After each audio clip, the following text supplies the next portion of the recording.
வணக்கம். Tamil Nadu smart ration கார்டுக்காக ரொம்ப நாளா வெயிட் பண்ணிட்டு இருக்கீங்களா? உங்களுக்கான ஒரு சூப்பரான எல்லாரும் எதிர்பார்த்துட்டு இருந்த ஒரு அப்டேட்டோட தான் இந்த அலசலுக்கு நான் வந்திருக்கேன். பல மாசமா ரேஷன் கார்டு வேலை எப்போ ஆரம்பிக்கும்னு ஒரு பெரிய எதிர்பார்ப்பு இருந்துட்டே இருந்துச்சு இல்லையா? அதற்கான அதிகாரப்பூர்வமான நல்ல செய்தி இப்ப நமக்கு கிடைச்சிருக்கு. அத பத்தி தான் இன்னைக்கு நம்ம டீடைலா பார்க்க போறோம். நான் உங்ககிட்ட ஒரு கேள்வி கேட்கறேன். நீங்க புதிய ரேஷன் கார்டுக்காக பல மாசமா வெயிட் பண்ணிட்டு இருக்கீங்களா? அப்ளை பண்ணிட்டு என்னடா நடக்குதுன்னே தெரியாம ஒருவித கன்ஃபியூஷன்ல இருந்தீங்களா? கண்டிப்பா உங்க நிலைமை எனக்கு புரியுது. உங்கள மாதிரி பலரும் இதே எதிர்பார்ப்போட தான் காத்துக்கு இருக்காங்க. ஆனா இனி நீங்க கவலைப்படவே தேவையில்ல. உங்க காத்திருப்புக்கான தீர்வு இதோ வந்துடுச்சு. சரி வாங்க நேரடியா விஷயத்துக்குள்ள போயிடலாம். இன்னைக்கு நாம என்னென்ன பார்க்க போறோம்னா, 1 விண்ணப்ப தடை நீக்கம், 2 யாருக்கெல்லாம் தகுதி இருக்கு, 3 கட்டாய ஆவணங்கள், 4 எப்படி விண்ணப்பிப்பது, அப்புறம் 5 கண்காணிப்பு மற்றும் ஒப்புதல். பகுதி 1 விண்ணப்ப தடை நீட்டம்.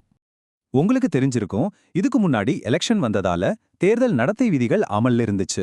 அதனால தான் புது ரேஷன் கார்டு கொடுக்கறதும் அப்ளிகேஷனை செக் பண்றதும் தற்காலிகமா நிறுத்தி வச்சிருந்தாங்க. ஆனா இப்போ வந்திருக்க உறுதியான தகவல் என்னன்னா, இந்த பெண்டிங் வேலைகள் எல்லாமே வர மே 15ஆம் தேதியிலிருந்து மறுபடியும் தொடங்க போறாங்க. ஆமாங்க, மே 15 இந்த தேதியை மட்டும் நல்ல ஞாபகம் வச்சுக்கோங்க. பகுதி 2 தற்போது யாருக்கெல்லாம் தகுதி உள்ளது? முக்கியமா இந்த 4 பேரும் தான் இதை ரொம்ப கவனமா நோட் பண்ணிக்கணும். ஃபர்ஸ்ட், புதுசா கல்யாணமான தம்பதிகள் தாராளமா புது கார்டுக்கு அப்ளை பண்ணலாம். 2வது, இதுவரைக்கும் ஜாயிண்ட் ஃபேமிலியா இருந்து இப்ப தனியா பிரிஞ்சு வந்தவங்க. 3வது, இது நாள் வரைக்கும் ரேஷன் கார்டே இல்லாம இருக்கிற தகுதியான நபர்கள். கடைசியா, ஏதோ சில காரணங்களுக்காக இதுக்கு முன்னாடி நீங்க அப்ளை பண்ணி அந்த அப்ளிகேஷன் ரிஜெக்ட் ஆகியிருந்தாலும் நீங்களும் மறுபடியும் அப்ளை பண்ணலான்னு அதிகாரப்பூர்வமா சொல்லியிருக்காங்க. இதுல நீங்க எந்த கேட்டகரியில வரீங்கன்னு இப்போ உங்களுக்கு கிளியரா புரிஞ்சிருக்கும்.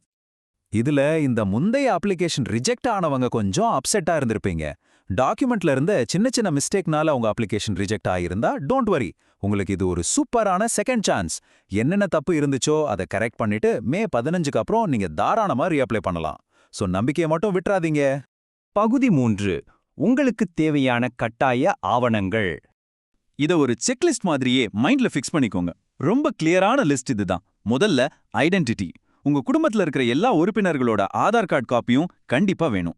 அடுத்ததா சமையல் எரிவாயு, அதாவது உங்க எல்பிஜி சிலிண்டர் கனெக்ஷன் பத்தின முழு விவரங்கள். 3வது, குடும்ப தலைவரோட பாஸ்போர்ட் சைஸ் போட்டோ 1. ஃபைனலா அட்ரஸ் ப்ரூஃப். இதுக்கு உங்க வீட்டின் வாடகை ஒப்பந்தம், அதாவது ரெண்டல் அக்ரிமெண்ட், அப்படி இல்லனா லேட்டஸ்ட் இபி பில் ரசீது. இதுல ஏதாவது ஒண்ண நீங்க யூஸ் பண்ணிக்கலாம். இந்த டாக்குமெண்ட்ஸ் எல்லாம் உங்ககிட்ட ரெடியா இருக்கான்னு இப்பவே செக் பண்ணி வச்சுக்கோங்க. பகுதி 4 விண்ணப்பிப்பது எப்படி?